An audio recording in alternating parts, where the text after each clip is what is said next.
సింపుల్గా ఇంకా టేస్టీగా పనసపండుతో కేక్ చేసేద్దాం రండి. ముందుగా దీనికోసం 6 నుంచి 7 బాగా పండిన పనసపళ్ళు తీసుకోండి. అవి గింజ తీసి కొద్దిగా పాలు, కొద్దిగా పంచదార యాడ్ చేసుకోండి.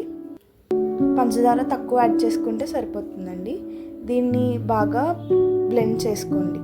ఇప్పుడు దాంట్లో 1 కప్పు మైదా యాడ్ చేసుకుని బాగా కలుపుకోండి. మీరు మైదా ప్లేస్లో గోధుమ పిండి కూడా వేసుకోవచ్చండి. ఇప్పుడు ఒక 2 ఎగ్స్ తీసుకోండి. ఒకవేళ ఎగ్స్ కాకపోతే కొద్దిగా పెరుగు యాడ్ చేసుకోండి. దాంట్లో కొద్దిగా సన్ఫ్లవర్ ఆయిల్ వేయండి.